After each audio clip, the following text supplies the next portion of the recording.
नमस्कार। Astro factors में आपका स्वागत है। मैं हूं डॉक्टर हरीश। क्या आप जानते हैं कि सबसे ज़्यादा प्रभावी और सबसे ज़्यादा प्रमुख मंत्र कौन सा है और सबसे ज़्यादा प्रभावी पूजा किसकी होती है?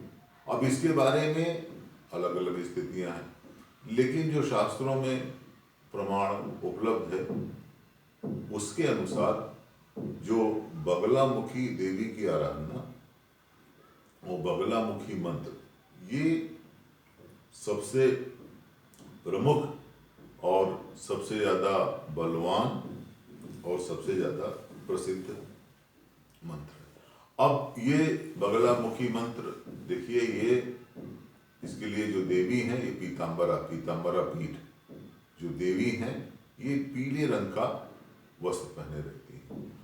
और जो प्रमुख मंदिर इसका एक दतिया में पीताम्बरा पीठ है और इसका यहाँ पर हिमाचल प्रदेश में भी मंदिर है किन्नौर में। और जो इसकी जो देवी की जो प्रतिमा उपलब्ध है उसमें उनके एक हाथ में उनके डंडा है, यानी कि वो तत्काल अगर कोई है तो उसको तुरंत पनिश करने की स्थिति में है। और दूसरे स्थान से जो डेमन है या राक्षस है उसकी उन्होंने जीभ पकड़ रखी है। लेकिन देखिए, ये मंत्र इस प्रकार का है कि इस मंत्र में आपको जो पता होना चाहिए कि आपका दुश्मन कौन है, और जो मंत्र है उसका जब आप करेंगे, उसका जो भी आपके पुजारी जी है जो भी आपको व्यवस्था करें उसका नाम लेना पड़ेगा। और इसकी विशेषता ज़्यादातर ये होगी कि आपको इसमें जो सिद्ध स्थान है वहाँ पर उसकी व्यवस्था करनी पड़ेगी। वहाँ पर जा कर के उसकी जितनी भी आपको उसमें क्रियाकलाप है वो करने पड़ेंगे। इसमें हल्दी के बताते हैं, ऐसा इस प्रकार का प्रचलन है कि हल्दी की गांठ की जो माला रहती है उससे इसमें जाप किया जाता है और ये बहुत ही प्रभावी मंत्र है। लेकिन इसके लिए उचित ये रहता है कि आपको वहाँ पर सिद्ध स्थान पे जाना पड़ेगा। और मेरा जो अपना व्यक्तिगत अनुमान है, ये हर व्यक्ति पर, हर समझिए कि जो स्तर के लोग हैं उसमें किस आदमी को किस प्रकार का फल चाहिए और किस प्रकार से उसकी व्यवस्था की जाए उसके ऊपर ये निर्भर करता है। अब दूसरा जो है, जो जिसको कि प्रामाणिकता शास्त्रों में उपलब्ध की गई है वह महामृत्युंजय मंत्र है। तो महामृत्युंजय मंत्र विशेष तौर से जब आप बहुत ज़्यादा मुश्किल में पड़े हों, जब किसी कोई रुग्णावस्था में हो, किसी का स्वास्थ्य खराब हो, अन्य किसी प्रकार की समस्या हो, तो उसमें महामृत्युंजय मंत्र का जाप किया जाता है। तो ओम हौं जूम सह, ओम हौं जूम सह, ओम भूर्भुवः स्वः, त्र्यंबकम यजामहे, ऐसा करके मंत्र है। लास्ट में इसमें ओम स्वः भुवः भूम, और जो पहला मंत्र है ओम हौं जूम सह, उसका उल्टा लास्ट में हो जाता है। तो ये मंत्र है। और महामृत्युंजय मंत्र ये बहुत ही प्रभावी मंत्र है। और इसको आप जहाँ पर कोई साधक है, कोई व्यक्ति है, तो आप शंकर जी की आराधना, शंकर जी का जाप और महामृत्युंजय अगर आप पाठ करते हैं तो महामृत्युंजय से भी, इस मंत्र से, शंकर जी की आराधना करने से आपको विशेष लाभ होता है। अब तीसरा जो शास्त्रों में उपलब्धता है उसमें वो, जब आप दुर्गा सप्तशती का पाठ करें उसमें दुर्गा द्वात्रिंश नामावली ये आता है, यानी कि इसमें 32 नाम है दुर्गा जी के। तो महिषासुर वध के बाद इस प्रकार का वृतांत आता है कि जो सारे देवता थे उन्होंने देवी जी की स्तुति की और देवी जी का आवाहन करके ये कहा कि मातेश्वरी, आपने महिषासुर का वध किया, हमारे जो देवता वृंद थे सारे लोगों को उनका साम्राज्य मिल गया, आपने मधुकैटभ, शुंभ निशुंभ, धूम्रलोचन, जितने भी दानव थे सभी लोगों का वध किया।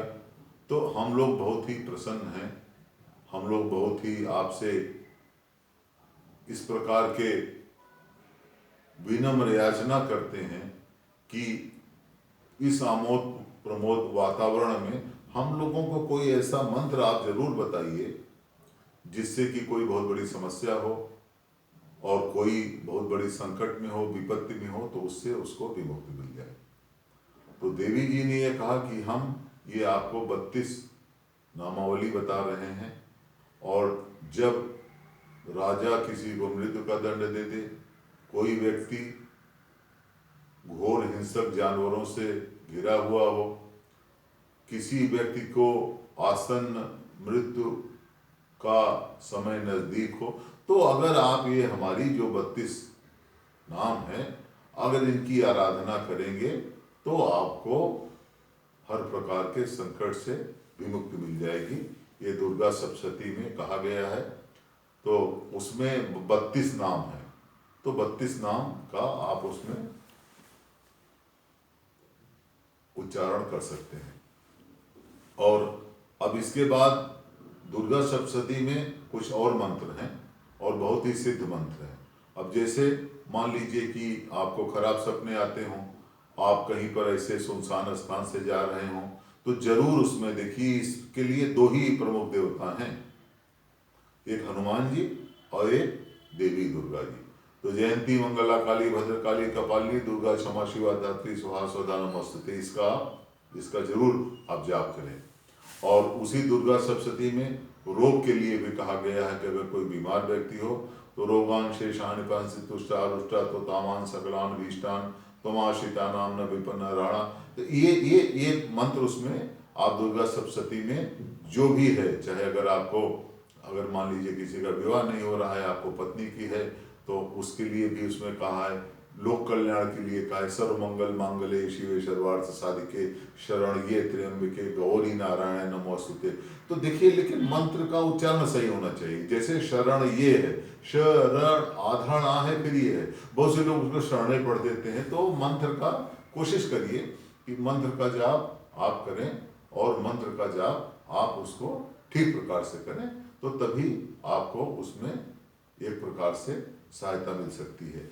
और अगर आपको पूरा मंत्र नहीं आता है तो आप जो बीज मंत्र है उसका पाठ कर सकते हैं। तो इसी प्रकार से एक और प्रमुख मंत्र गायत्री मंत्र। गायत्री मंत्र भी एक बहुत ही सिद्ध और बहुत ही प्रमुख मंत्र है। गायत्री मंत्र में ईश्वर का ये जो शक्ति है उसका आवाहन करते हैं कि जिस प्रकार से आपने पूरे विश्व को एक अपने पुण्य से प्रकाशमान कर रखा है, उसी प्रकार से हमारी बुद्धि को उसी मार्ग पर चलने के लिए प्रशस्त करें। तो ये ओम भूर्भुवः स्वः तत्सवितुर्वरेण्यं, ये इसका भी आप कर सकते हैं। लेकिन ये एक तरह से लोक कल्याण की भावना, या आपको सुख शांति ऐश्वर्य, इसके लिए आपको ये मंत्र का पाठ करना श्रेयस्कर रहेगा। अब उचित ही होगा जब आप मंत्र का पाठ करें, और जब आपका जो भी मान लीजिए आपने उसमें 109 कर रखा है, या जो भी कर रखा है, आपने 1000 कर रखा है, तो जब उसका आपको एक तरह से उसका उत्थापन करें, तो उस समय हवन जरूर कर दें। आप एक छोटा सा हवन कर दें, प्रसाद दे दें, जो भी आपसे संभव हो सके।